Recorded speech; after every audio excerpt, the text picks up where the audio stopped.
Bismillahirrahmanirrahim. Assalamualaikum warahmatullahi wabarakatuh. Alhamdulillah wa syukurillah wa la hawla wa la quwwata illa billah. Subhanaka la ilma lana illa ma 'allamtana innaka antal alimul hakim. Rabbi shrah li sadri wa yassir li amri wa hlul 'uqdatam min lisani yafqahu qawli. Amma ba'd. Pertama-tama dan yang paling utama kita patut panjatkan puji syukur kita kehadirat Allah Subhanahu wa taala karena atas berkat rahmat-Nya lah sampai detik ini kita masih diberikan kenikmatan yang sangat luar biasa oleh Allah, utamanya nikmat iman dan Islam, kemudian nikmat umur dan kesehatan, dan banyak lagi nikmat-nikmatnya yang tidak bisa kita ya. Kemudian tak lupa salawat teriring salam kita aturkan kepada junjungan kita Nabi besar Nabi Muhammad SAW beserta para keluarga beliau, para sahabat beliau, serta para pengikut beliau hingga akhir zaman. Semoga kita tergolong umat Rasulullah yang senantiasa mengamalkan sunnah-sunnah beliau dan mendapatkan syafaat dari beliau kelak. Amin ya rabbal alamin.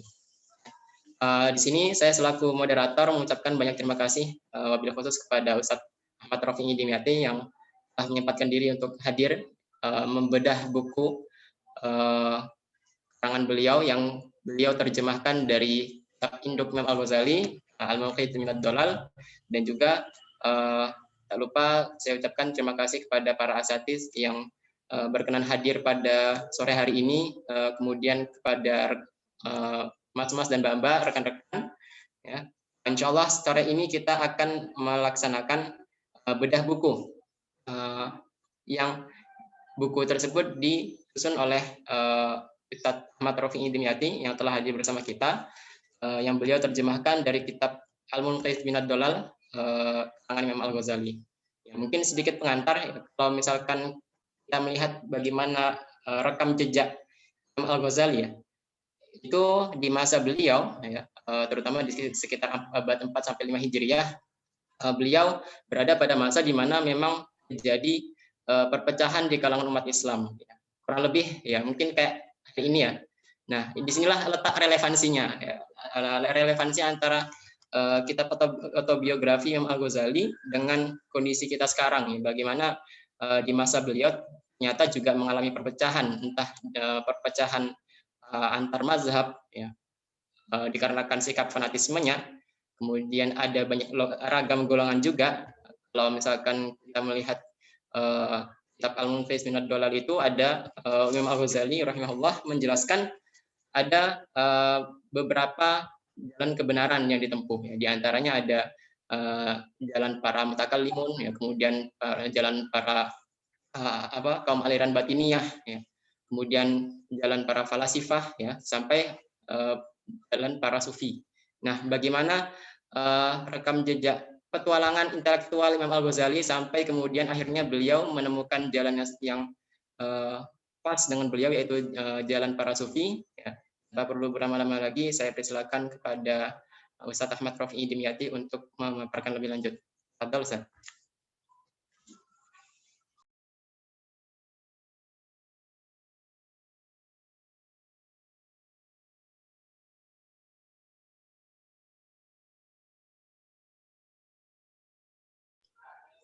Masih di unmute, Ustaz. Masih di mute, masih di mute. Baik. Terima kasih kepada Mas Azrul telah memberikan waktunya kepada saya. Apakah suara saya bisa terdengar dengan baik? Kalau sudah bisa terdengar dengan baik, saya lanjutkan. Bagus ya suaranya? Allah jelas, Ustaz. Mikrofonnya Suaranya mungkin kecil, Ustaz. mungkin mikrofonnya agak didekatkan. Didekatkan, Ustaz. Miknya didekatkan. Ya. Baik. Saya share materi dulu.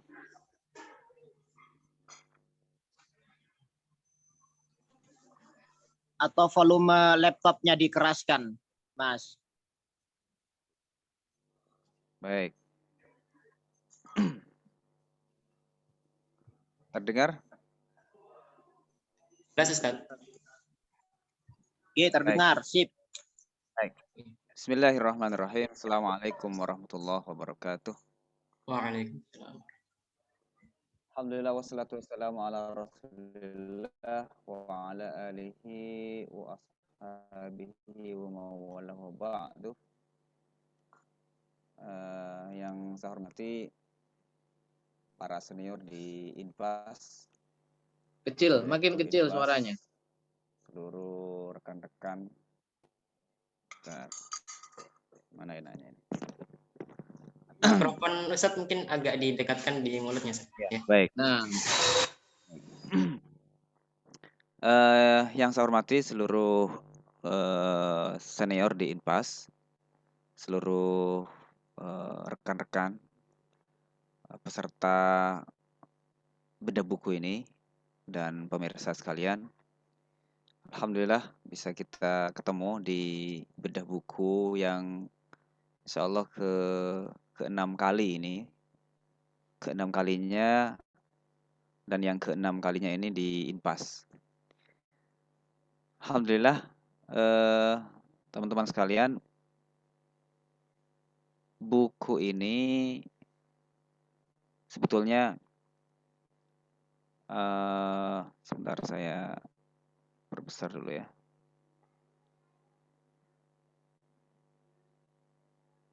Baik.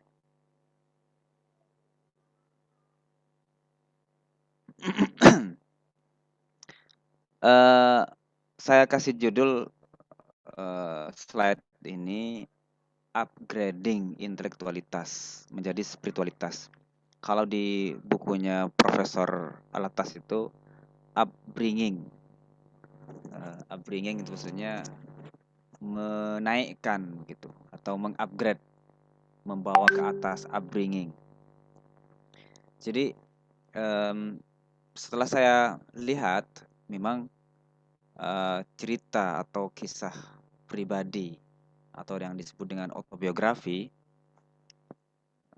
Imam Al-Ghazali mengisahkan dirinya itu beliau mengupgrade pengetahuan yang pernah dialami secara intelektual ke tingkatan spiritual.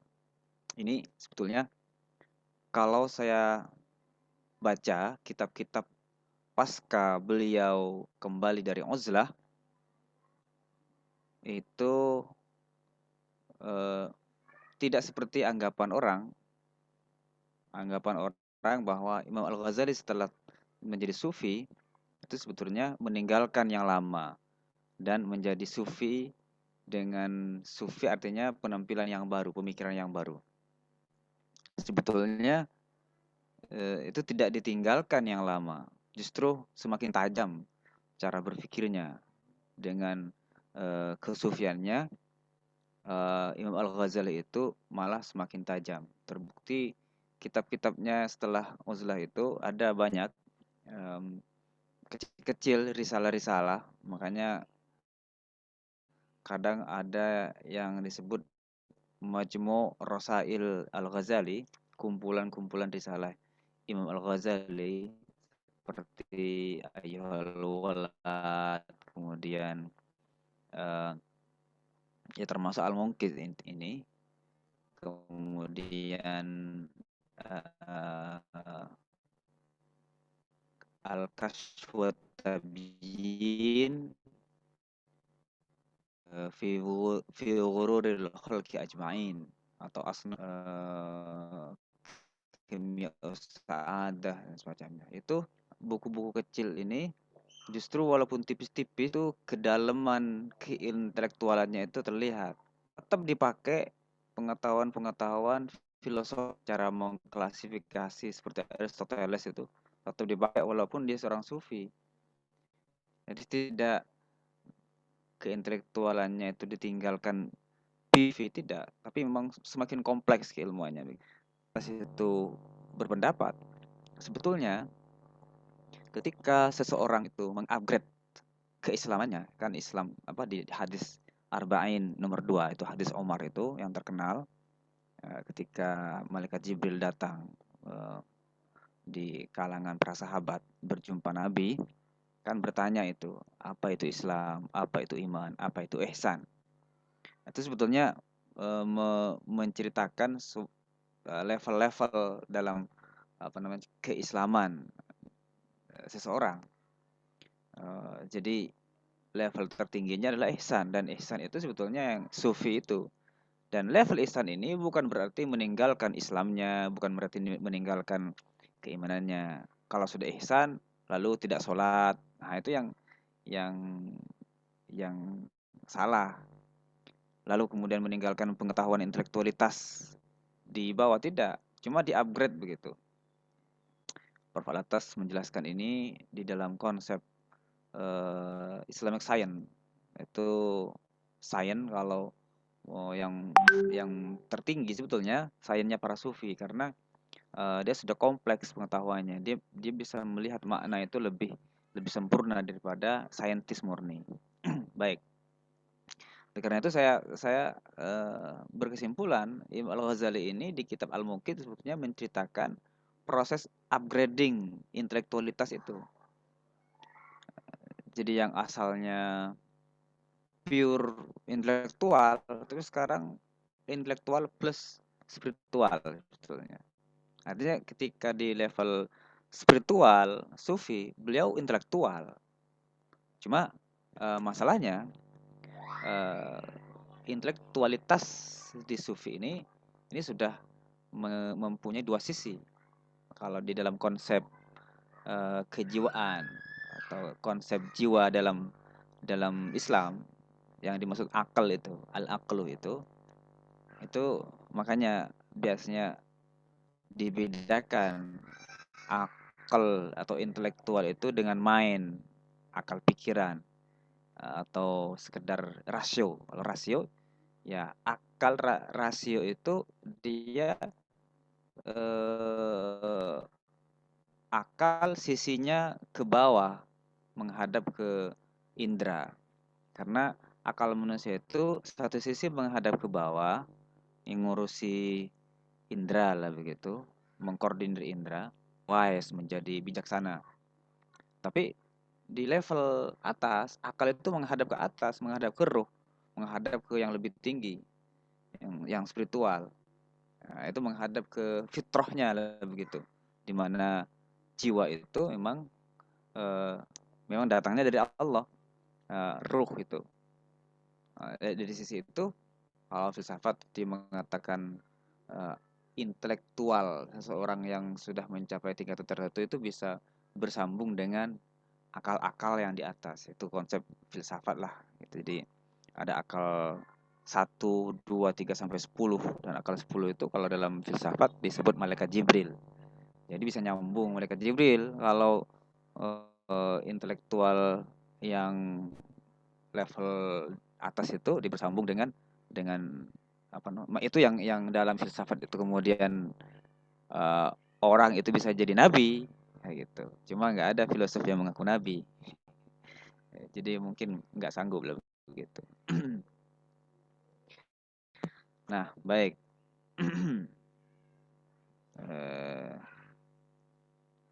Nah, sebetulnya teman-teman sekalian, buku ini hasil kajian bulan Ramadan yang lalu. Jadi tanggal 2 start kajian pada Isya, pada tarawih sampai tanggal 26.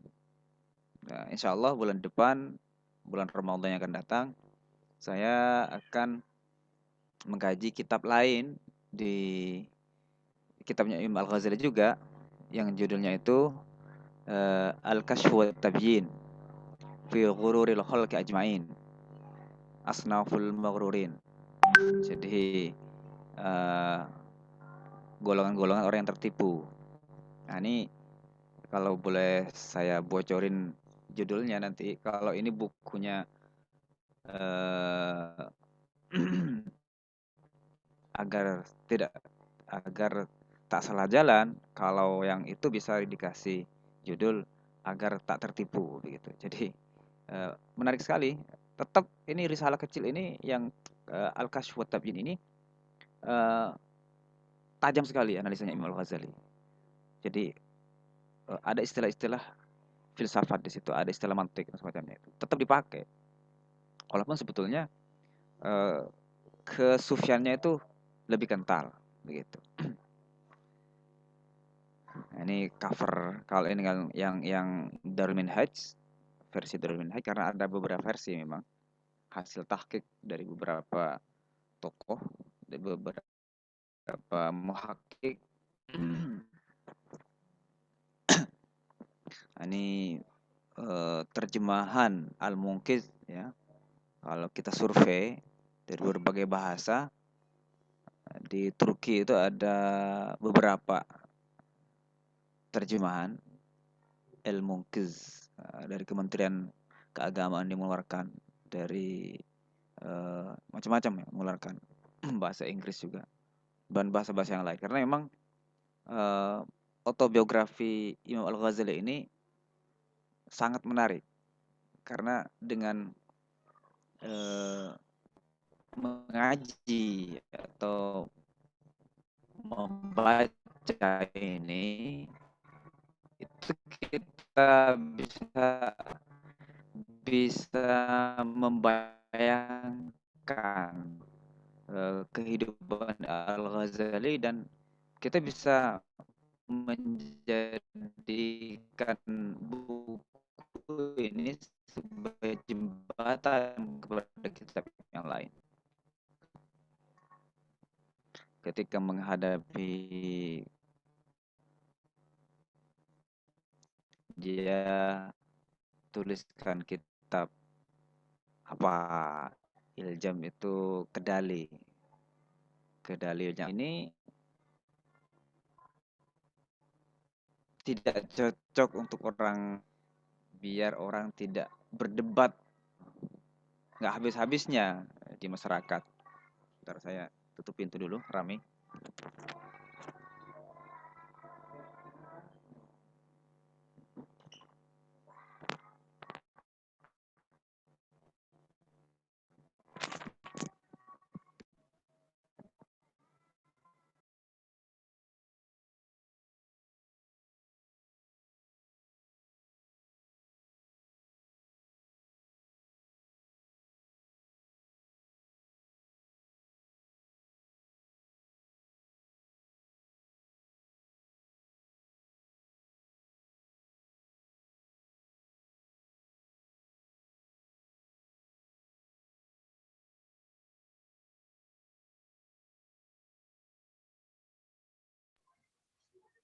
Maafkan Ustaz, suara Ustaz masih di mute Ustaz.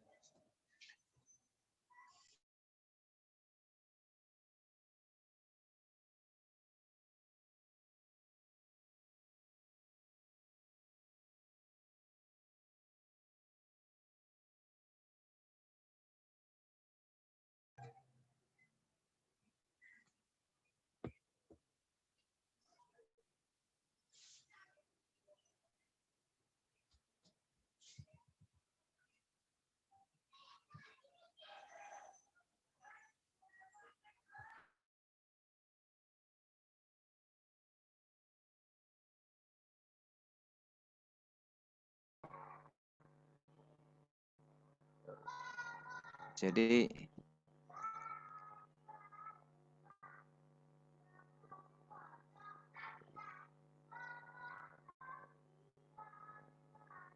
itu ada film Arahnya Saljuk. Sekarang sudah ke-25 kalau nggak salah.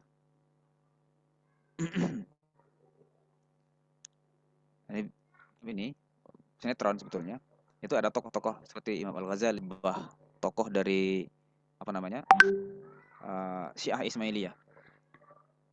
Nah, ini muncul di dalam kisahnya Imam Al-Ghazali ini, di dalam apa namanya? Di dalam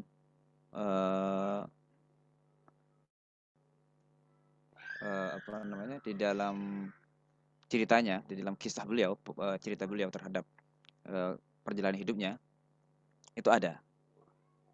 Nah, ini cover bukunya, secara singkat isi dari buku ini. Jadi sebetulnya ini terjemahan, aslinya terjemahan, cuma ketika saya terjemah itu sudah banyak terjemahannya, dan agar ada nuansa baru, maka terjemahannya itu saya tampilkan dengan dua sisi. Jadi sisi yang bahasa Arabnya dan sisi bahasa Indonesianya. Memang setelah saya baca, kelemahannya masih banyak. Jadi nanti kalau ada masukan, saya senang sekali. Jadi terjemahan plus analisis. Analisis itu sekedar penjelasan bagi yang tidak biasa baca teksnya, teks kitabnya, maka sebagai pengantar ada di analisis. Baik, jadi seluruh buku separuhnya itu sisi yang bahasa Arab saya tampilkan dan sisi yang terjemahan saya tampilkan dengan setiap paragraf itu ada nomor. Ini metode yang dipakai oleh orang Barat ketika menerbitkan buku-buku orang Islam. Jadi kalau pusat-pusat studi Islam di Barat seperti di Inggris, ya, Cambridge, misalkan, atau di Oxford, di Kanada, dan di mana-mana menerbitkan bukunya Islam dengan dua sisi sekaligus, di bahasa Arab, terjemahnya bahasa Inggris. Jadi orang bisa ngontrol. Kalau tidak paham di terjemahnya, mungkin bisa lihat aslinya. Dan itu hampir buku penting di dalam Islam itu sudah diterjemah semua seperti ini. Tuh. Saya baru alami kondisi seperti ini ketika saya di Malaysia dan lebih lagi di Turki, karena perpustakaan di sana menyediakan update buku yang dari Barat. Baik, teman-teman sekalian, mengapa buku ini penting? Itu pertama dari biografi, ya, dari biografi Imam Al-Ghazali. Memang Imam Al betul-betul fenomenal, ya, di masa, ya betul seperti kata, memang sedang kekacauan itu luar biasa di internal sendiri dan dari eksternal.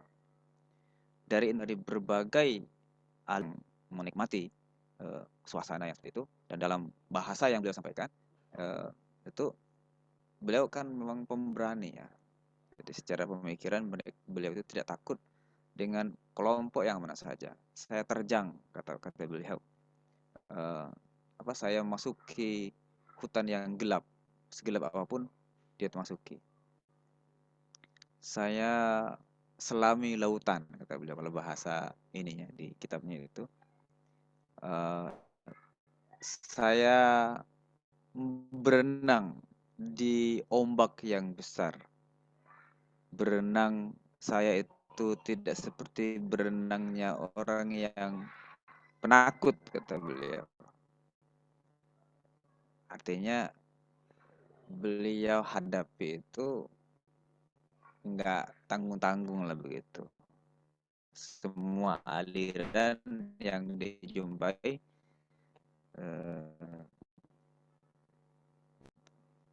dan memang diakui memang tidak akan kecerdasan beliau ada bisa dibantah begitu.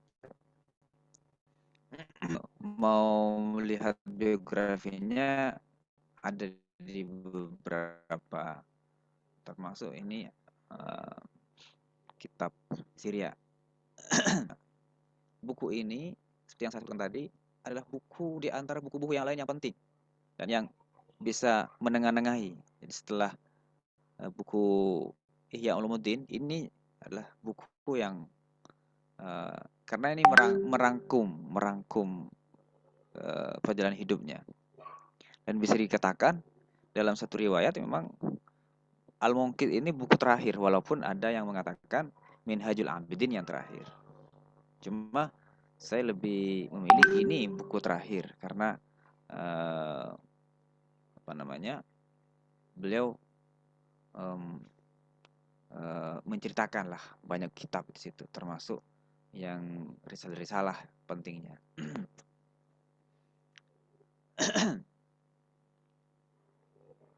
Keistimewaan Imam Al-Ghazali di dalam penjabarannya.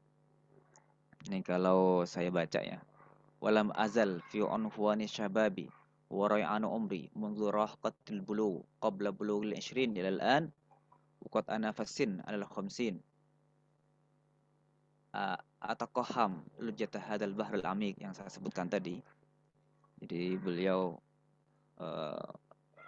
lawan gelombang lautan riuh lautan yang dalam. Wa akhudhu ghamratahu khadal jasur. Aku berenang seperti renangnya orang yang berani. La khadal juban al-hadur, bukan seperti berenangnya orang yang penakut. Ya, begitulah cerita. Seakan-akan memang ya begitu. Saya dahulu begini.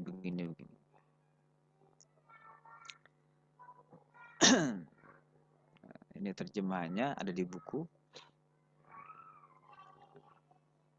Baik. Sehingga menurut saya bukan penyakit ya sebetulnya. Walaupun beliau menyebut itu penyakit. Imam Al-Ghazali menyebut ini penyakit dalam dirinya. Cuma kalau menurut saya sih memang diberikan kelebihan oleh Allah. Tidak puas. Syak. Beliau nyebutnya syak. Cuma para analis itu berbeda pendapat. Ini syak ini seperti syaknya orang barat atau cuma ragu. Sebetulnya syaknya Al-Ghazali itu bukan ragu, tidak percaya dengan kebenaran. Imam Al-Ghazali itu tidak puas gitu. Tidak merasa puas dengan pencapaiannya itu. Atau bahkan apa yang dicapai oleh Imam Al-Ghazali itu seakan-akan apakah sudah cukup sampai di situ gitu. Jumpa dengan ini dia menang, bisa mengatasi begitu. Tapi tetap tidak membawa ketenangan jiwanya. Bahkan sampai satu riwayat Imam Al-Ghazali ini kalau pidato itu kan katanya harus di atas benteng di Baghdad itu, saking umatnya menunggu begitu dan ingin mendengarkan semuanya. Jadi seperti itu. Fantaha bi tul tashkik ila an alam tasmah nafsi bi taslimil aman fil mahsusat aidan. Nah, dari ketidakpuasan itu beliau menelusuri apa sih sebetulnya yang membuat beliau ini tidak puas dengan pencapaiannya. Nah, dia periksa itu. Nah, ini menarik sekali karena beliau membuat analisa terhadap pengetahuan dirinya, diurut mulai dari yang paling rendah hingga yang paling tinggi. Yang paling rendah itu paling luar ya ilmu mahsusat, sains, ilmu empiris lebih gitu. Ilmu empiris. Apakah ilmu empiris ini cukup baginya? Cukup memuaskan? Nah, ya secara garis besarnya memuaskan memang. Misalkan orang kalau lapar ya makan, cukup. Kalau pengen kalau capek istirahat, udah selesai. Nah, jadi tapi di sini nanti Imam Al-Ghazali berhadapan dengan kalangan materialisme. Materialis, jadi terutama ketika beliau membahas filsafat. Karena dalam filsafat itu dia akan berhadapan dengan beberapa kelompok, termasuk materialisme. Diperiksalah sampai di mana kekuatan pengetahuan empiris itu. ketemu kelemahannya. Oh, ternyata bisa menipu pengetahuan empiris itu. Seperti dicontohkan rembulan itu seperti koin. Dia kecil dari pandangan mata. Tapi kan sebetulnya kalau pakai pikiran itu bukan kayak bukan seperti koin. Bahkan lebih besar daripada bumi kan begitu. Jadi menipunya di situ. Atau apa namanya? Contohnya di situ adalah tongkat yang dimasukkan dalam air itu bengkok. Tapi kalau ditarik tidak bengkok. Nah, berarti empiris itu indera ini bisa menipu. Nah, itu skeptis lah di situ. Skeptisnya Imam Al-Ghazali di situ tidak puas, maksudnya ragu dengan pencapaian yang dicapai. Belum stabil begitu, tidak stable dalam kondisi yang yang kuat. Nah, ini tangga-tangga yang dilalui oleh Imam Al-Ghazali. Apa yang dihadapi? Pertama memang ketika mau menghilangkan skeptis ini, yang dihadapinya adalah kalangan teologis, mutakallimin, ilmu kalam. Karena memang beliau adalah murid dari Imam Al-Juwaini, Abul Ma'ali Al-Ma'ari, Imamul Haramain Al-Juwaini. Imam Al-Ghazali yang saya lihat paling keren ya, karena alim ya, menjadi imam Makkah Madinah 4 tahun. Kitabnya banyak. Sebagian dipakai di pesantren. Punya kitab akidah, punya sebagainya. Dan yang memperkenalkan kitab filsafat sebetulnya itu Imam Juwaini kepada Al-Ghazali itu. Karya Al-Ghazali yang pertama itu Al-Manhul min Ta'liqati Ilmil Usul, catatan-catatan ilmu usul itu dipresentasikan ke gurunya Imam Al-Juwaini. Nah, beliau kaget, wah, ini kamu kayak istilahnya menyaingi, kamu mau menyaingi saya ini. Tapi itu karya saya ada bukunya, memang kelihatan memang tidak sematang kitab-kitab setelahnya, masih baru belajar. Nah, karena itu ilmu kalam ini memang jadi obat kepada skeptisnya. Skeptis itu di sini ketika diobati dengan ilmu kalam itu memang memuaskan. Cuma akhirnya orang banyak terjebak dalam perdebatan. Debat masalah. Kadang tidak perlu debat panjang-panjang sebetulnya. Cukup. Cuma oleh kaum ahli kalam ini ya mereka terjebak kepada dialektika yang berkepanjangan. Kadang yang wajib-wajib mereka tinggalkan demi untuk berdebat. Berdebat misalkan lupa sholat kan bisa aja, nggak habis-habis. Sehingga Imam Al-Ghazali berpendapat ilmu kalam ini perlu dijauhkan dari kalangan awam gitu. Karena orang bisa terlena dengan dengan ilmu kalam. Sebentar.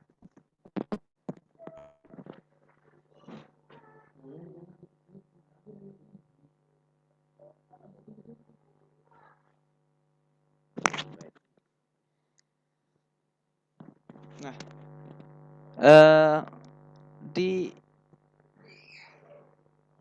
di level kedua itu,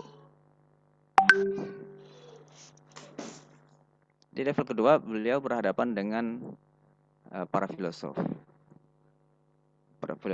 Ini dalam ceritanya Anda bisa lihat di buku itu, beliau 2 tahun itu baca karya-karya filsafat, terutama karya Ibnu Sina ya, Farabi dan Ibnu Sina, 2 tahun. Sehingga Imam Al-Ghazali nulis atau merangkum ya merangkum kitab filsafat, pemikiran filsafat dengan buku yang berjudul Maqasidul Falasifah. Maqasidul Falasifah ini merangkum dari beberapa aspek. Pertama, mantik, kemudian metafisik dan fisik. 3 itu. Sebetulnya ini rangkuman ini beliau rangkum dari kitab Ibnu Sina yang berbahasa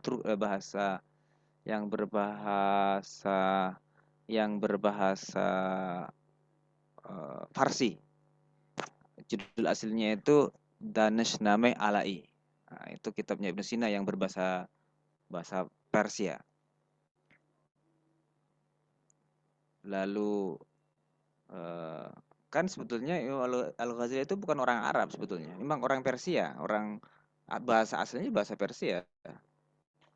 Jadi orang ajam, orang yang non Arab, tapi fasih, kearapannya luar biasa.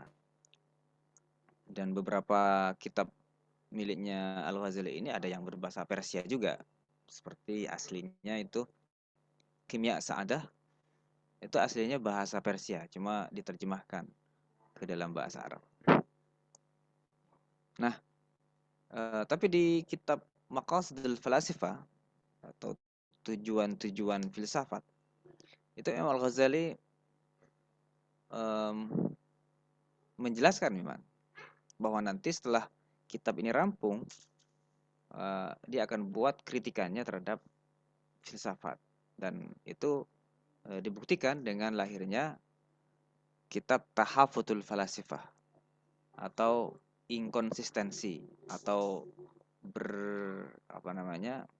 bertentangannya pikiran-pikiran kalangan filosof. Menariknya para pemirsa, teman-teman sekalian, Maqasidul Falasifah ini kalau baca di riwayatnya, kitab ini yang disangka karyanya Ibnu Sina selama kurang lebih dari 100 tahun lamanya di barat. Karena masih ada seminar. Karena orang barat, para pemirsa, terutama ini masa-masa setelah perang salib ini ya. Jadi orang barat itu memburu karya-karya orang Islam, dibawa ke barat. Saking mereka penasaran ya dengan keilmuan orang Islam. Ini kok orang Islam tiba-tiba maju banget, itu gimana? Ketika ada perang salib seperti itu, mereka ambil khazanah-khazanah Islam itu dibawa ke barat. Dan yang diambil selanjutnya adalah karya Al-Ghazali.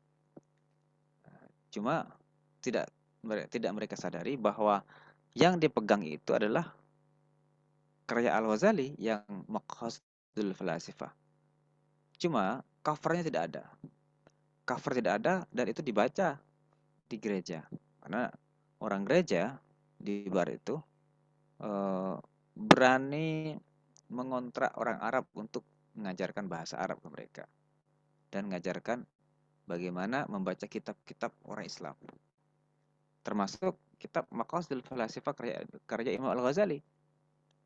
Hampir kurang lebih 100 tahun itu dikira karya Ibnu Sina karena bahasanya bagus, enak dibaca. Imam Al-Ghazali ini memang kelebihannya, selain memang ilmunya dalam ya, analisisnya tajam,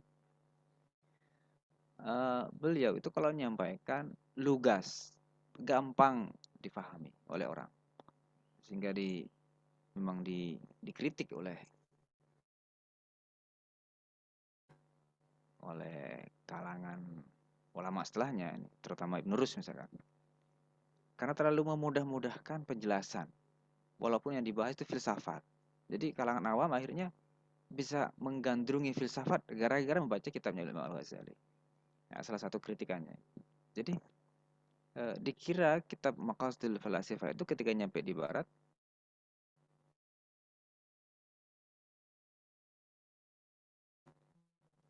itu karya Imam Al-Ghazali. Padahal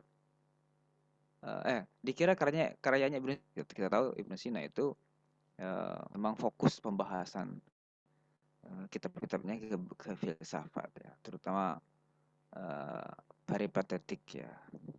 Karya-karya Aristoteles itu habis di bedah baru istilahnya. Jadi seperti itu, akhirnya Imam Al-Ghazali membuat kritikan yang tajam terhadap filsafat ini dalam karyanya Tahafutul Falasifah. Jadi ini bisa menjadi jembatan sebetulnya. Kak Dito, ibu udah seminar katanya. Ibu udah seminar. Sebentar ya, sebentar. Dipanggil ibu.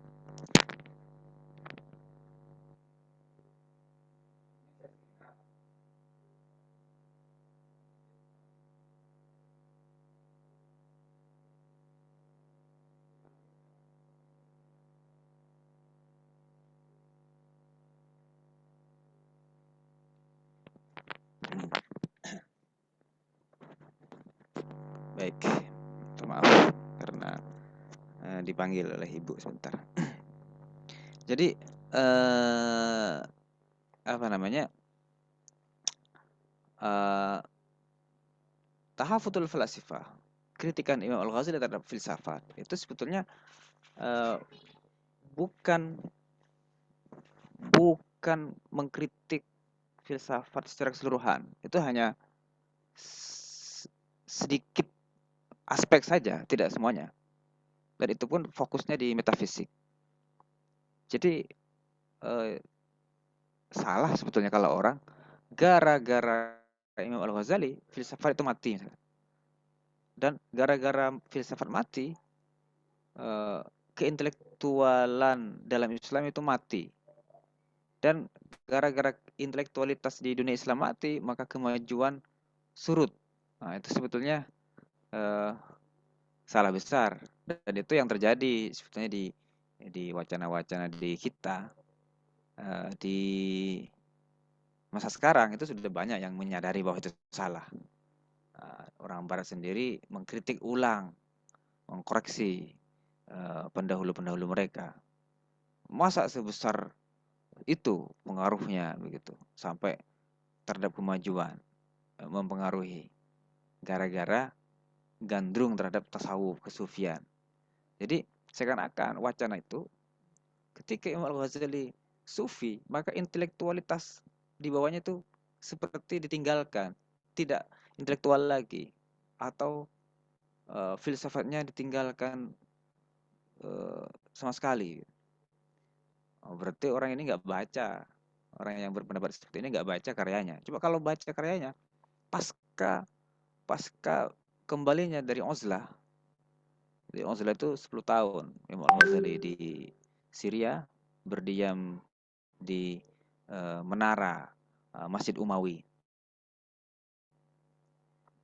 Kembali dari Uzlah itu bukan jadi sufi lalu tidak ambil peran atau meninggalkan, katakanlah filsafat itu dibuang. Justru kalau di kitab-kitabnya luar biasa. Saya ada 3 tempat membaca kitabnya Al-Ghazali ini dalam seminggu. Salah satunya yang penting adalah kitab Faisal At-Tafriqah Bainal Islam wa Zandaqah. Garis pisah antara Islam dan ateis. Itu risalah kecil menjawab setelah pulangnya Al-Ghazali dari Uzlah itu dituduh terutama oleh kalangan Hasyawiyah ya. Hasyawiyah itu dulu orang-orang yang bermazhab Hanabilah, Ahmad bin Hambal, atau kalau sekarang itu Salafi lah gampangnya begitu. Salafi. Dia menuduh Al-Ghazali itu telah kafir karena jadi sufi begitu. Nah, dijawab oleh Al-Ghazali melalui kitab Faisalut Tafriqah Bainal Islam wa Zandaqah. Nah, ini menarik sekali, bukunya kecil, tipis. Dan buku ini sebetulnya walaupun kecil, kalau nggak punya perangkat seperti filsafat, mantik, atau usul fiqh, atau ilmu-ilmu dasar alat lainnya itu, bisa jadi nggak paham kitab ini. Karena kental sekali dengan analisis-analisis filosofis. Dia sebut wujud itu ada beberapa level gitu. Kalau kita menuduh orang kafir, jangan dia salah paham dengan levelnya. Nah, misal gitu. Ada di kitab itu. Jadi menurut saya salah besar kalau menganggap Imam Ghazali itu telah mematikan filsafat. Justru beliau walaupun mengkritik, tetap saja beliau tajam sekali analisisnya. Ya, lihat di Ihya Ulumuddin saja, walaupun beliau membahas ini secara spiritual, ketika membahas masalah al-ilmu misalkan. Wah, itu sangat tidak meninggalkan intelektualitas. Baik. Yang menariknya memang Imam Al-Ghazali ini setiap ada peristiwa dia tulis jawabannya itu, termasuk ketika berhadapan dengan orang Syiah. Nah, ini yang mungkin oleh moderator sebutkan tadi, bahwa kecamuk di masa itu memang berbagai aspek, termasuk ya berhadapan dengan kalangan Batiniyah, Syiah Ismailiyah. Ya mirip dengan sekarang, ada juga kita punya problem dengan masalah Syiah ini. Propaganda Syiah itu muncul di mana-mana. Satu sisi toleransi yang dikedepankan, tapi di sisi lain dia menggembosi orang disiahkan. Jadi apa yang toleransi kalau begitu? Sama, cuma lebih dahsyat waktu di zaman Al-Ghazali karena mereka punya pasukan yang mengerikan. Namanya pasukan Hassasin. Diambil dari hassas, rumput-rumputan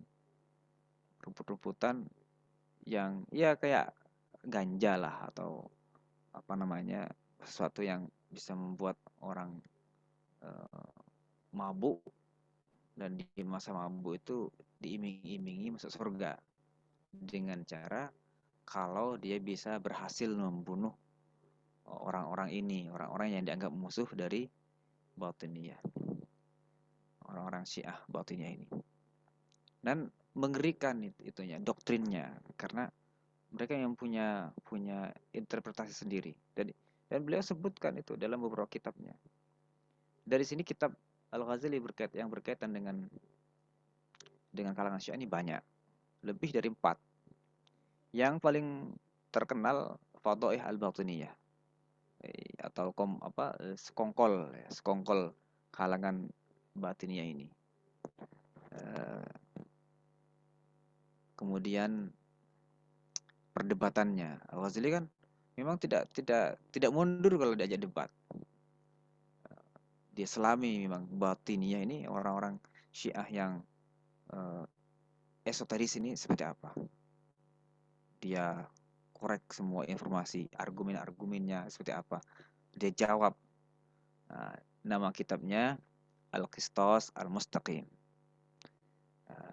Beliau menulis ini menggunakan logika ilmu mantik, cuma contoh-contohnya diambil dari Al-Quran. Mengapa Al-Quran? Karena barometernya, kalau bicara dengan orang, kata Al-Ghazali, itu harus dilihat persamaannya dulu. Kira-kira apa yang disepakati? Kalau bicara dengan orang Syiah, berarti kita cari kesepakatannya dulu. Apa dasarnya? Kalau Al-Quran mereka sama-sama meyakini kebenarannya, ayo. Nah, ternyata mereka terima. Nah, dari situlah Imam Al-Ghazali menyusun logika ilmu mantik dari Al-Quran itu di dalam kitab Al-Qistas Al-Mustaqim.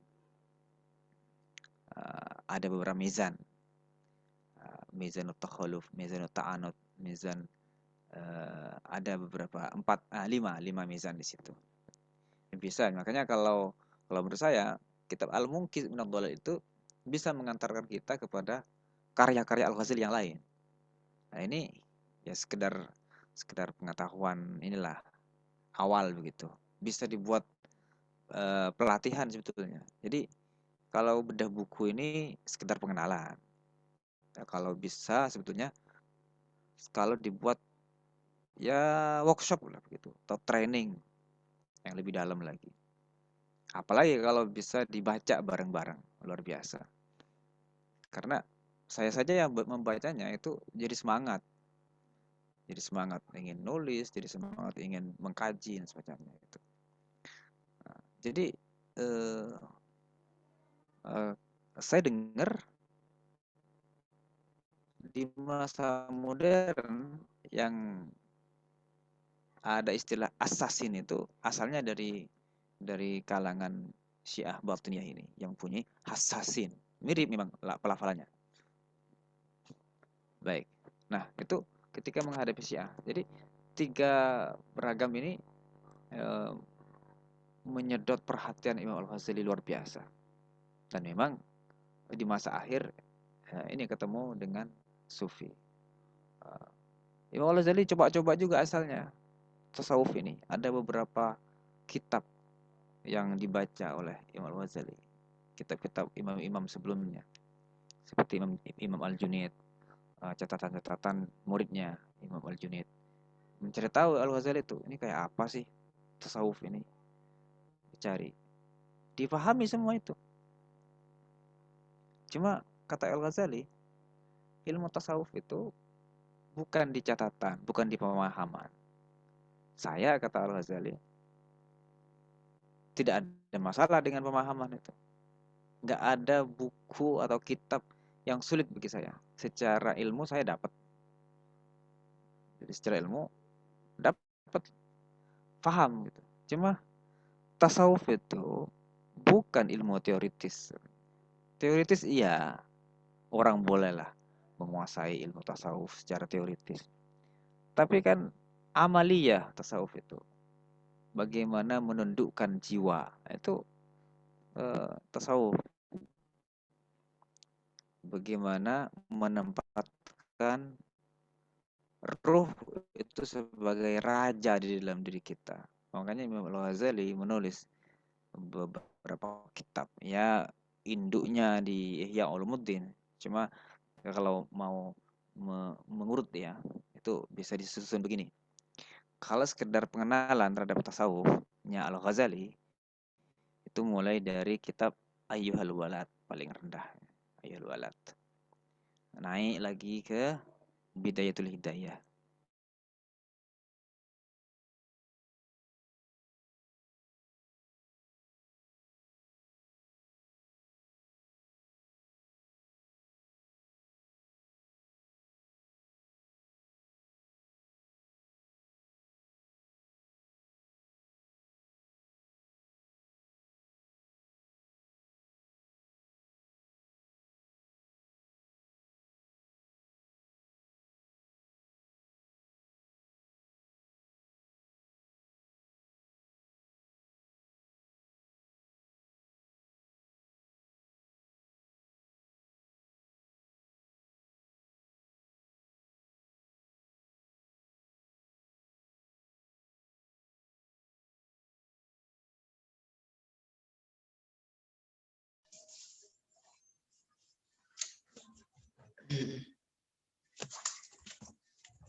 Mohon maaf semuanya, sepertinya Ustadz Rofi'i tanpa sengaja live sendiri. Mungkin kita perlu tunggu sejenak.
HP-nya mati.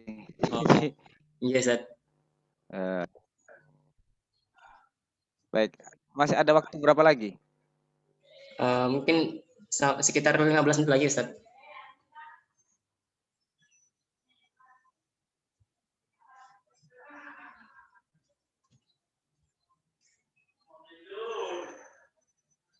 Halo? Halo, Berapa menit? sekitaran 15 menit lagi Ustaz, insya Allah. Baik, siap. Baik, saya lanjutkan, teman-teman sekalian. Jadi tadi berbicara masalah Imam Al-Ghazali dengan kalangan Sufi ya. Jadi Imam Al-Ghazali itu menganggap bahwa bukan menganggap yang pengalaman Al-Ghazali. Jadi ilmu secara teoritis bagi beliau nggak ada masalah, mudah dipahami gitu. Memang ada beberapa orang diberikan kemudahan dalam memahami ya. Walaupun bagi kita, saya misalkan, untuk memahami kitab-kitab yang agak rumit memang perlu guru. Tapi Imam Ghazali bisa otodidak, termasuk filsafat misalkan. Saya heran memang, 2 tahun belajar filsafat itu, belajar secara otodidak. Itu bisa menguasai itu, sampai nulis kitab Maqasidul Falasifah itu luar biasa. Tasawuf juga begitu. Tasawuf itu bagi Imam Al-Ghazali gampang. Urusan penyucian jiwa, tazkiyatun nafas, zuhud dan semacamnya. Sifat-sifat terpuji, sifat-sifat tercela. Nah, itu gampang sekali kata beliau. Yang tidak mudah itu bagi Al-Ghazali adalah bagaimana mempraktekkan ilmu tasawuf ini sampai betul-betul mengerti, menemukan puncaknya, menemukan al-haq di situ. Nah, itu yang Imam Al-Ghazali itu perlu usaha lebih keras lagi itu. Nah, jadi uzlah 10 tahun itu sekaligus menjawab ketidakpuasan itu. Jadi kalau menurut saya, skeptis dalam bahasa yang dipakai oleh Barat, skeptis bagi dalam konteks syaknya Al-Ghazali ini sebetulnya tidak puas sebetulnya. Walaupun disebutkan ini penyakit, kalau menurut saya itu ya memang kelebihan Al-Ghazali kalau menurut saya. Bukan kekurangan, memang kelebihan Al-Ghazali itu tidak puas, tidak sampai perlu mencapai titik kulminasi mengusir ketidakpuasan itu sehingga terjawab. Ya, jawabannya ada pada ilmu tasawuf. Ya memang tiap orang bisa berbeda-beda untuk menjawab ketidakpuasannya itu. Dan walaupun 100 tahun kemudian Ibn Rus menjawab terhadap tuduhan Al-Ghazali terhadap filsafat, namun itu kalau menurut saya dari satu sisi saja. Jadi dari satu sisi pengalaman kefilsafatan Ibn Rus, belum sisi yang lain. Ibn Rus tidak membahas sisi yang lain. Misalkan sisi ketasawufan Al-Ghazali gimana. Nah, jadi sisi filsafatnya yang dikritik ulang, dikritik balik oleh Ibn Rus. Nah, teman-teman sekalian, tadi saya sebutkan ada beberapa level begitu dalam kalau mau menelusuri ilmu tasawufnya Imam Al-Ghazali ini. Yang paling ringan Ayyuhal Walad, kitab Ayyuhal Walad. Kitab yang merupakan jawaban Al-Ghazali terhadap surat dari muridnya. Ada seorang murid di masa beliau menjadi rektor di Madrasah Nizamiyah itu. Kan kiai-kiai semua, ulama-ulama besar semua santrinya gitu. Nah, salah satunya itu ketika beliau sudah pulang dari uzlahnya, dapat surat dari muridnya, ya Syekh, saya mohon nasihat dari Syekh. Dijawab oleh Al-Ghazali jadi kitab namanya Ayyuhal Walad. Jadi walad di sini bukan anak, apalagi bukan anak biologis, bukan anak secara pendidikan. Jawab itu menjelaskan ke apa namanya ketasawufan di situ. Dan apa yang dirasakan oleh Al-Ghazali dengan tasawuf ini memang sangat pribadi gitu, sangat pribadi. Sebab itu disebut zauqi oleh Al-Ghazali. Kenikmatan atau kepuasan Al-Ghazali di dalam ilmu tasawuf itu apa namanya? Zauq, rasa. Di dalam kitab Ayyuhal Walid itu disebutkan rasa itu tidak bisa diceritakan. Wah, begini rasanya, begini rasanya. Tidak. Harus dipraktekkan, harus dirasakan sendiri.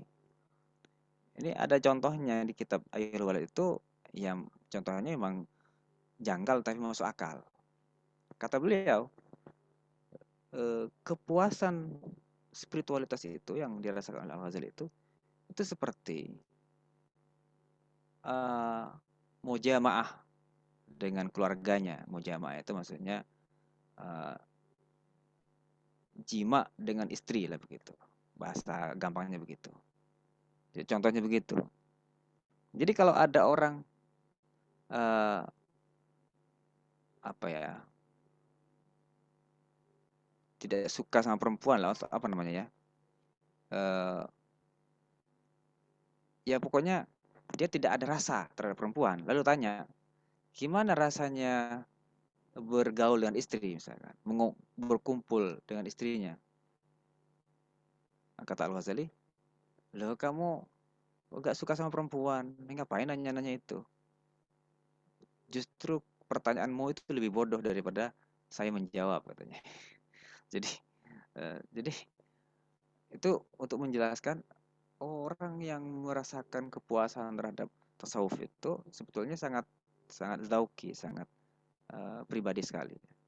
Makanya nggak bisa diceritakan, ya harus dilaksanakan begitu.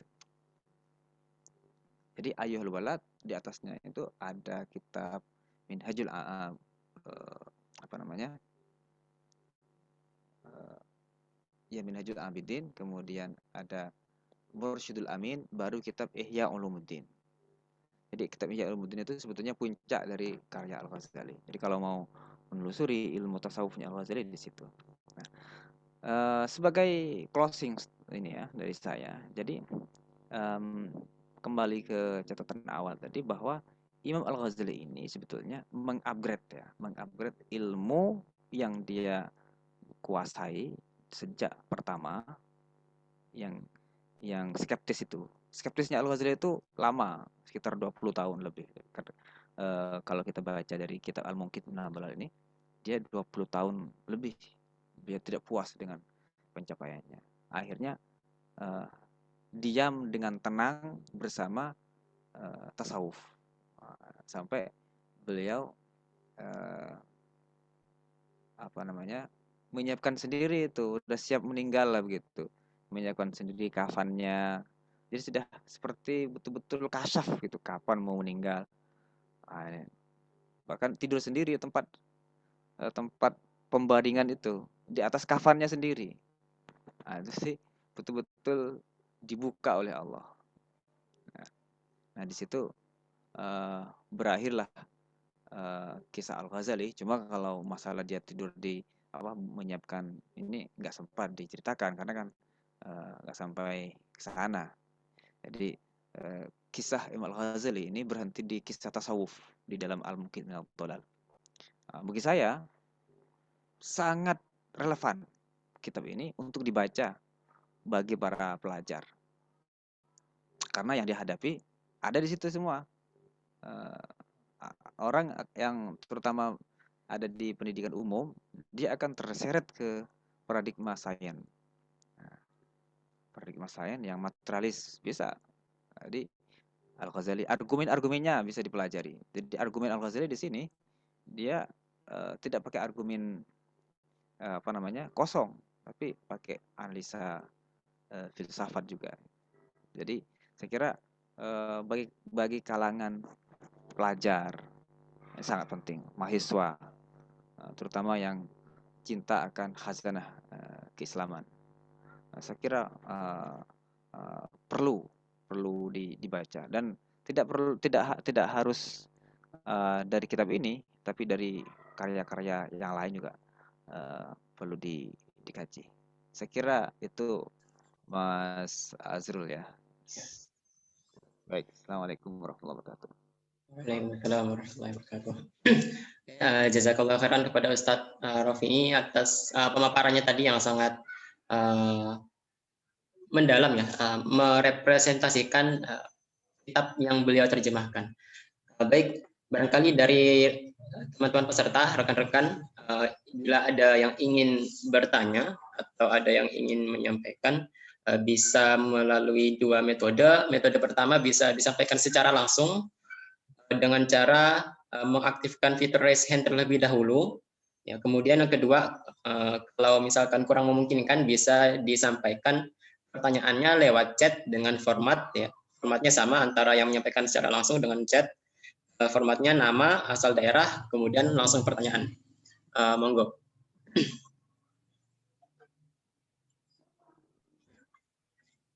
Sekali lagi, dari peserta yang ingin menyampaikan pertanyaannya bisa secara langsung dengan mengaktifkan raise hand terlebih dahulu, atau bisa lewat dengan format nama, asal daerah, dan pertanyaan.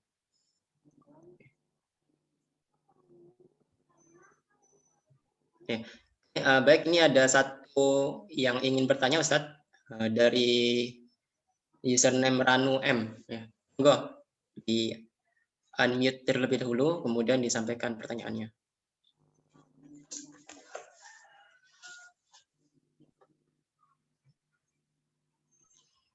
Baik, Ustaz. Izin bertanya, Ustaz.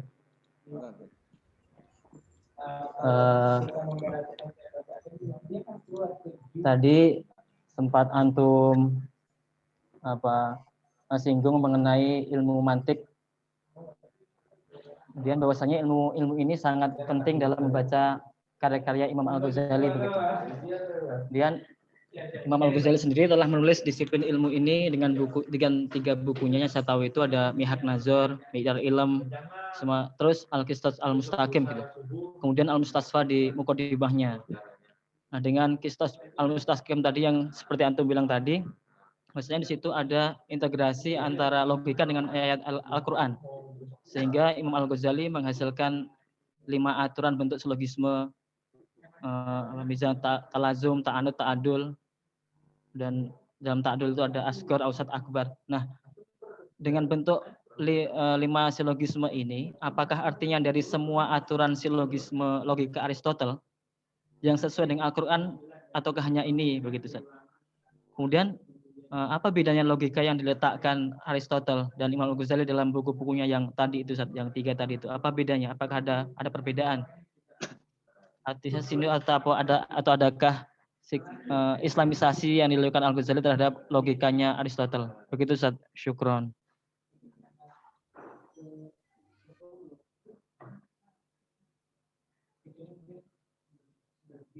Langsung saya jawab ya. Iya, langsung dijawab, Ustaz. Baik. Jadi saya lihat ilmu yang paling diterima ya filsafat yang paling, karena salah satu jasa Al-Ghazali, karena filsafat itu dulu memang ditolak oleh ulama-ulama, teman-teman sekalian. Jadi karena filsafat itu sebetulnya tradisi ilmu di luar agama. Apa saja tradisi ilmu di luar agama itu filsafat di masa itu, karena memang semuanya itu berkaitan dengan filsafat. Jadi misalkan fisika, metafisika, kemudian ilmu Macam itu semuanya harus. Nah, yang paling diterima adalah ini logika. Dan logika itu sebetulnya ya namanya sains itu di mana-mana. Sebetulnya orang itu nggak belajar ilmu logika pun dia sudah berlogika. Jadi setelah saya lihat itu sebetulnya silogisme Aristoteles itu sama dengan apa yang dikembangkan atau ada apa yang ada dalam Al-Qur'an, cuma orang tidak menyadari saja. Nah, disitulah kelebihan Al-Ghazali melakukan ya boleh dikatakan mengintegrasi lah.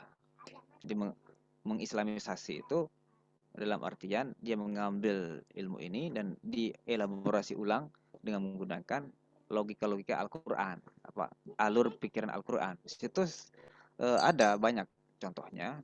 Misalkan gimana cara menarik kesimpulan dari kasus-kasus yang misalkan kasusnya Nabi Ibrahim ya, yang bertanya melihat bintang-bintang, apakah ini Tuhan? Ketika ini, dia tenggelam misalkan, afalat, jadi menghilang begitu. Oh, bukan Tuhan. Kemudian melihat bulan juga begitu, melihat matahari juga begitu. Jadi itu sama seperti kita melihat sesuatu dari khusus jadi umum. Oh, berarti secara umum kalau tidak berkelanjutan atau timbul tenggelam bukan Tuhan. Makanya Tuhan itu mesti qiyam atau qadim dan abadi begitu. Ya, apakah ada islamisasi? Ya kalau menurut saya itu salah satu islamisasi. Jadi cuma apakah ada perubahan? Kalau di logika saya kira nggak ada banyak perubahan Al-Ghazali. Nggak ada sama dengan Aristoteles, cuma istilahnya banyak yang diperbaharui oleh Al-Ghazali. Istilahnya. Jadi makanya Imam Al-Ghazali itu dianggap membuat yang baru ilmu-ilmu Yunani ini. Jadi istilahnya itu nggak pakai istilah yang ada di tradisi Masyai lagi, tapi dia buat istilah-istilah baru. Di Mihakun Nazar ya begitu, di di Maqasidul Falasifah juga begitu. Jadi disebut istilah-istilah yang lebih mungkin maksudnya untuk mempermudah lah begitu.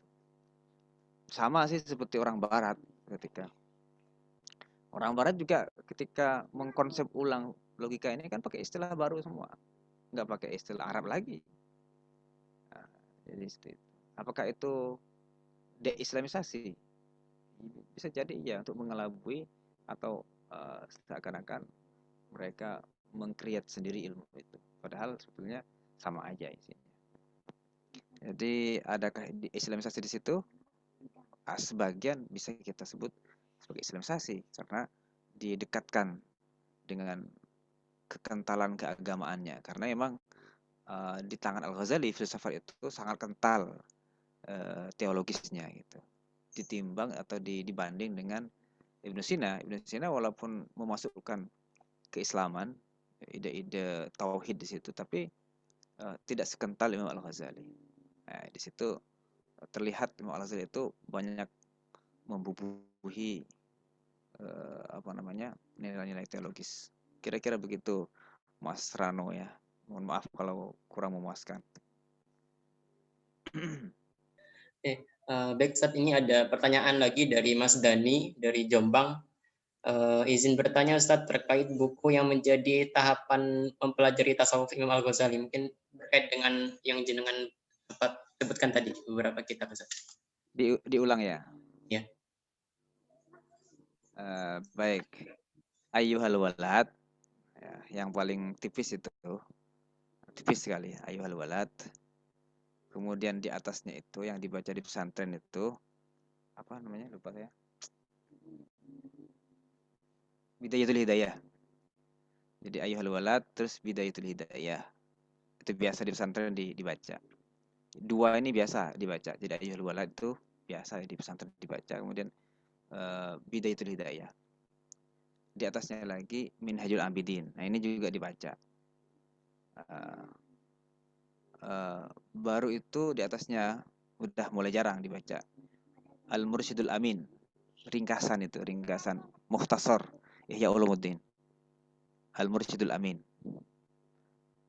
Satu jilid tapi ringkasan dari Ihya Ulumuddin. Baru kemudian Ihya Ulumuddin yang 4 jilid, ada yang 5 jilid, ada yang sampai 11 jilid, tergantung penerbitnya yang. Jadi itu kalau mau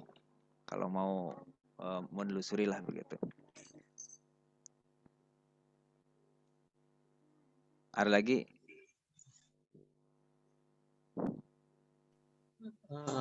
Teman, ya, barangkali ada yang ingin bertanya lagi bisa disampaikan, baik lewat langsung atau bisa lewat ya. Kalau masih belum ada, mungkin saya Ustadz yang ingin bertanya. Siap. Ya, jadi kan saya sudah membaca buku yang jenengan terjemahkan itu Ustadz, yang sudah diterbitkan IMPAS itu, dan salah satu penjelasan Imam Al-Ghazali itu berkenaan dengan golongan filsuf itu Ustadz. Yang salah satunya itu kalau tidak salah at-tabi'iyun, artinya golongan mungkin yang sekarang nyebutnya golongan saintis gitu Ustadz. Ya. Nah, itu Imam Al-Ghazali memang menjelaskan bahwa golongan ini memang dikarenakan penyelidikannya terhadap alam, termasuk susunan organ manusia itu sendiri, sampai oleh Imam Al-Ghazali beliau menyebutkan mereka terpaksa harus beriman kepada pencipta. Karena kalau misalkan kita melihat golongan lain dari para filsuf itu ada yang dariyun gitu, yang materialis gitu, yang tidak mengimani akan adanya pencipta dan itu. Nah, kalau misalkan berkenaan dengan konteks saat ini itu memang saya melihat ada kemiripan gitu, Ustaz. Ada kemiripan. Nah, saya ingin menanyakan gimana dari sisi, tadi kan Ustaz sempat menyampaikan bahwa ada upaya islamisasi dari Imam Al-Ghazali terhadap beberapa disiplin ilmu yang berasal dari luar dunia Islam. Nah, kalau terkait dengan kalangan at-tabi'iyun, terutama yaitu dari kalangan saintis, ya, kira-kira dari sisi mananya Imam Al-Ghazali melakukan upaya islamisasi terhadap ilmu-ilmu yang datang dari kalangan tabi'iyun gitu, Ustaz. Ya, kalau saya membaca dari bukunya masih belum begitu paham gitu. Mungkin itu, Ustaz. Ya, jadi at-tabi'iyun itu atau naturalis atau saintis lah begitu. Itu memang dari satu sisi mirip dengan Ad-Dahriyun. Al-Dahriyun materialis. Saintis itu sangat berpotensi jadi materialis. Maksudnya yang dilihat kebenaran itu hanya terbatas kepada apa yang bisa dicerna oleh indera. Jadi indera yang 5 itu hakimnya. Gitu. Hakim atau yang pemutus kebenarannya itu indera. Jadi kalau misalkan Stephen Hawking ya, nah itu kan materialis, saintis yang materialis. Stephen Hawking mengaku sendiri bahwa ateis begitu. Nah itu Dahriyun. Jadi sebetulnya kalau tidak bisa menemukan makna lain di sebalik keajaiban alam ini, maka dia akan terperosok ke materialis. Tapi kalau bisa meningkat, bahkan dia akan percaya dengan pencipta gara-gara keajaiban ini, tidak mungkin tidak diatur oleh sesuatu yang maha kuasa, maka dia terselamatkan di situ. Dan para filosof sudah memberikan apa namanya dalil-dalil lah begitu bahwa alam ini sebetulnya ayat kekuasaan atau tanda kekuasaan Allah. Ada dalil ikhtira, ada dua. Kalau Ibn Rushd itu membuat argumen, ada beberapa argumen adanya Tuhan itu, ada beberapa argumen. Al-inayah wal ikhtira salah satunya, yaitu melihat alam ini begitu rapi, begitu ini, itu bagus. Cuma perlu ditambah. Jadi islamisasinya di situ bahwa ada kekuatan atau ada keilmuan yang lebih tinggi daripada sekedar ini apa namanya sains gitu, sains alam. Oleh karena itu islamisasinya di situ membawa ilmu ini lebih kompleks lagi, lebih tinggi lagi, karena sebagaimana alat tersebut itu bisa di-upgrade. Ilmu yang yang sensitif atau ilmu yang indrawi itu di-upgrade ke tingkatan yang lebih tinggi, intelektual lah gitu. Intelektualnya bukan rasio belaka, tapi juga intelektual yang lebih tinggi lagi. Jadi itu sebetulnya islamisasi sebetulnya dalam konteks epistemologi.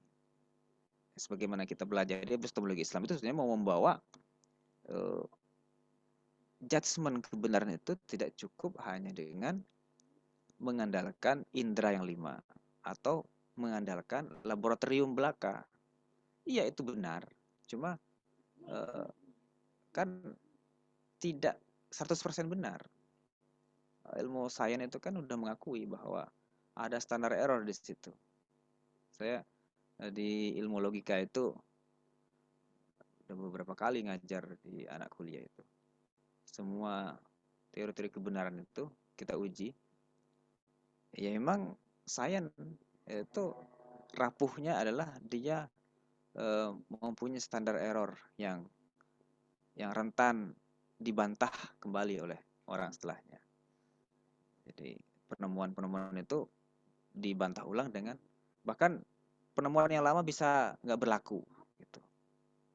Jadi sangat tergantung dengan zaman, di mana ada orang yang bisa membantah udah nggak berlaku lagi, ganti yang baru. Nah, walaupun ada yang permanen, ada dalam dunia empiris pun yang permanen benar selamanya itu ada.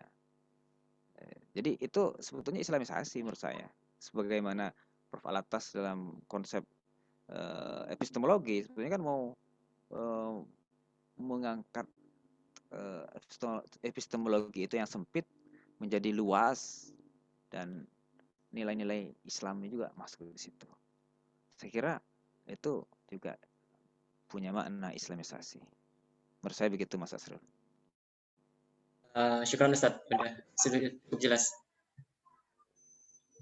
Ini ada pertanyaan lagi Ustaz dari Mas Zaki. Yep.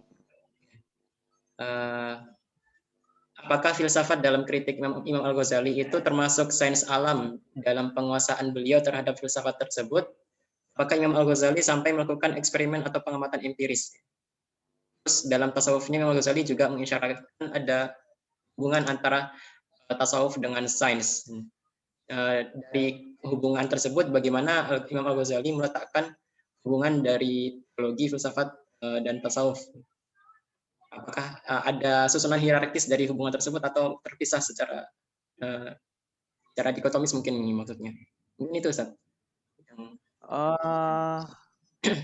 Kan apa namanya, tingkatan ya. Jadi paling rendahnya itu kan ilmu empiris ya, sains. Jadi sebetulnya lebih tinggi dia akan lebih luas pandangannya, lebih tinggi lebih luas lagi. Jadi pasti berhubungan, tidak dikotomis. Islam kan tidak dikotomis. Benar menurut ilmu sains misalkan.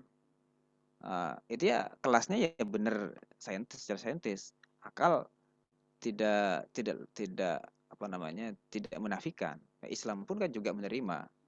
Jadi semua kebenaran di level sains juga diterima.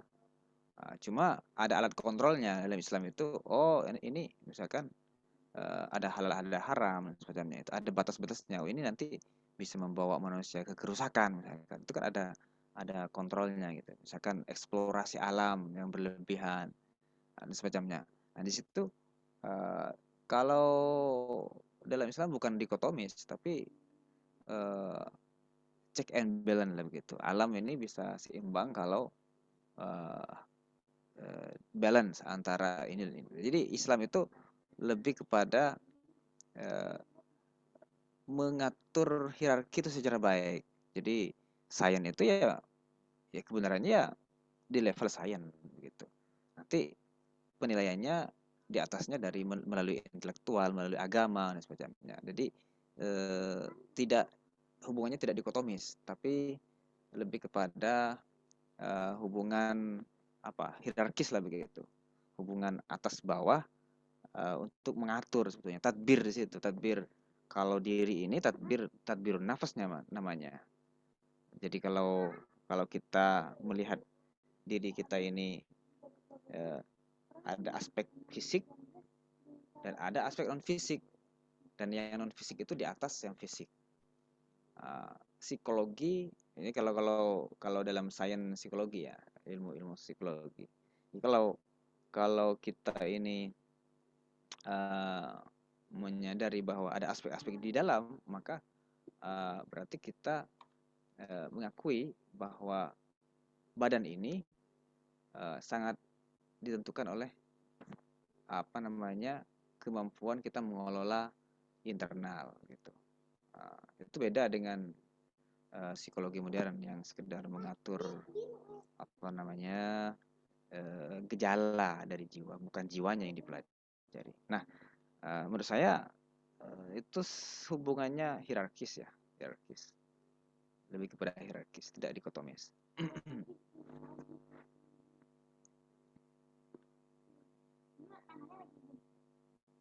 Baik, mungkin ada lagi.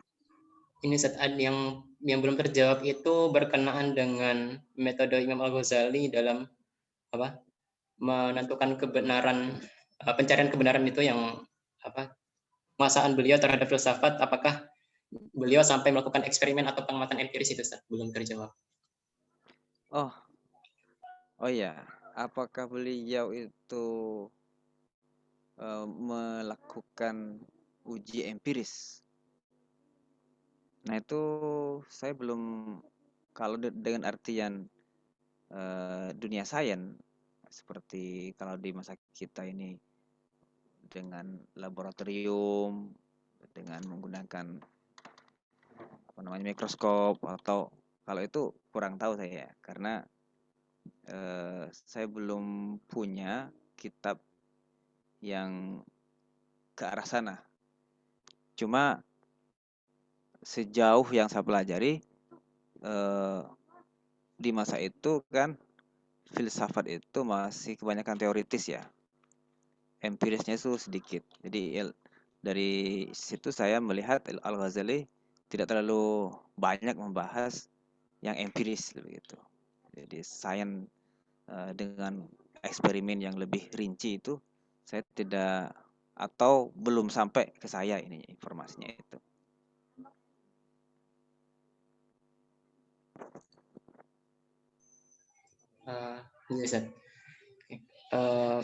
Barangkali dari rekan-rekan lain ya, masih ada waktu ya.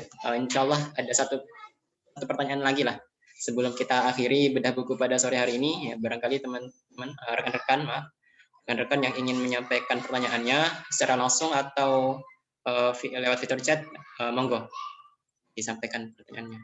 Kalau nggak ada, mungkin kita bisa akhiri bedah buku pada sore hari ini. Monggo.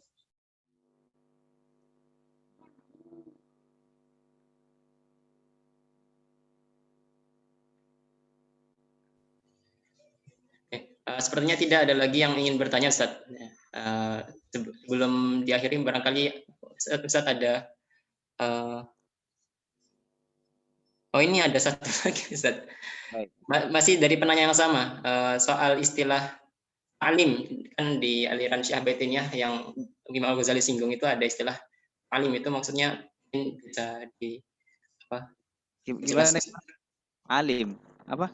Istilah metode ta'lim dalam Oh, aliran baik, batin baik. ini. Baik, metode taklim ya. Ya, Ustaz. Jadi istilah ini, teman-teman sekalian, itu digunakan oleh kalangan batiniyah. Ya, jadi mohon maaf kalau gambar saya gelap karena memang pencahayaannya kurang bagus. Jadi taklim itu pengajaran. Jadi kalau mungkin ya, ini kalau sekarang itu ada halakoh-halakoh lah begitu. Jadi orang kalau mau selamat harus ikut halakoh lah begitu, taklim gitu. Jadi taklim ini dipakai oleh orang Syiah.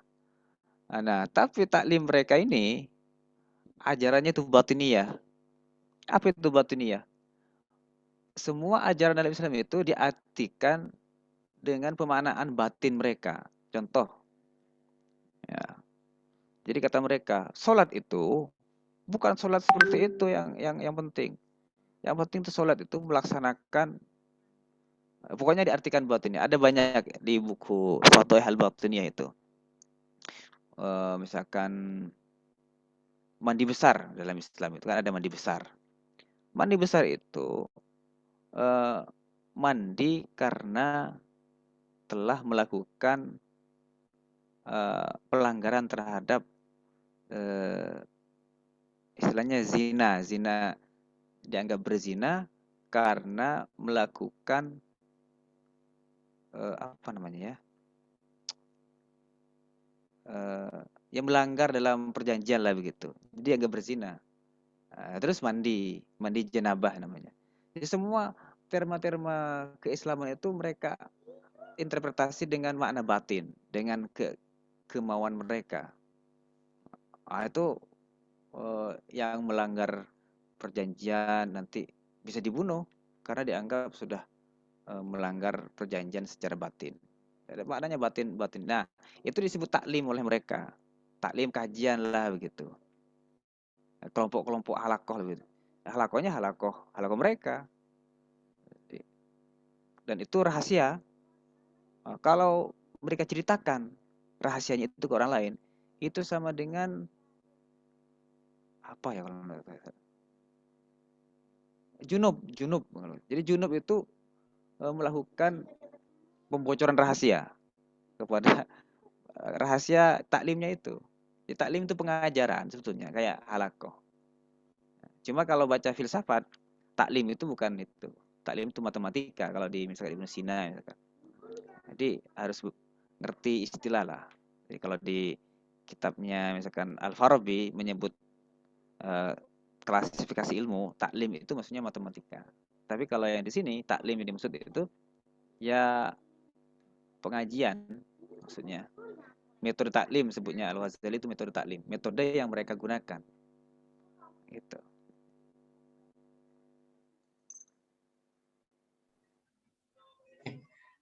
Insyaallah cukup jelas nih Mas Zaki. Tadi jawaban dari Ustaz Rofi. Alhamdulillah kayaknya sudah tidak ada lagi yang bertanya ya. Kita sudah berada di penghujung sesi bedah buku kita pada sore hari ini. Barangkali dari ada closing statement Ustaz sebelum diakhiri. Baik. Teman-teman sekalian, terima kasih banyak telah mengikuti kajian ini. Saya ingin menyampaikan bahwa ya insya Allah buku ini sangat bermanfaat agar tak salah jalan, dalam artian ini step-step Al-Ghazali ini bisa kita pakai ya, bisa kita pakai untuk kita menjadi panduan dalam dalam meniti intelektual begitu, meniti keilmuan. Oleh karena itu sangat recommended ya, sangat recommended. Kemudian kitab yang tak kalah penting ini akan saya baca bulan Ramadan yang akan datang. Ini nggak kelihatan ya.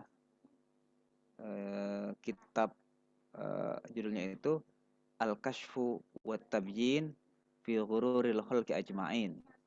asnaful maghrurin. Nah, ini insya Allah saya akan lakukan yang sama bulan Ramadan. Teman-teman yang ingin gabung nanti di online, insya Allah saya buka. Ya kalau buku Al-Munqidh saya kasih judul dengan agar tak salah jalan, insya Allah ini agar tak tertipu gitu. Jadi karena ini membicarakan golongan orang-orang tertipu, baik orang kafir ataupun orang Islam sendiri. Mudah-mudahan ini bermanfaat bagi saya dan seluruh teman-teman sekalian dan bisa menjadi pembuka wacana lah begitu, insyaallah. Terima kasih semuanya. Assalamualaikum warahmatullahi wabarakatuh. Waalaikumsalam warahmatullahi wabarakatuh. Alhamdulillah sampai kita berada di penghujung sesi bedah buku pada sore hari ini. Lagi saya ucapkan jazakallahu khairan kepada Ustaz Rafi Dimyati dan jazakumullah khairan juga kepada rekan-rekan yang menyempatkan diri untuk hadir di bedah buku pada hari ini. Insya Allah apa yang kita bedah pada sore hari ini bermanfaat buat teman-teman karena kan memang ada sisi relevansinya dari kitab Imam Al-Ghazali ini. Kemudian bila mana ada salah kata dan khilaf ucap dari saya, mohon dimaafkan karena kebenaran itu datangnya dari Allah. Kemudian kekeliruan itu datang dari diri saya pribadi. Sebelum kita akhiri, mari kita tutup bersama-sama dengan melafazkan hamdalah. Kemudian disempurnakan dengan doa kafaratul majlis. Subhanallah. Ihdinas siratal mustaqim, akhirul kalam. Assalamualaikum warahmatullahi wabarakatuh. Waalaikumsalam warahmatullahi wabarakatuh. Waalaikumsalam. Jazakumullah khair Ustaz. Iyakum. Saya izin live ya. Iya, Ustaz.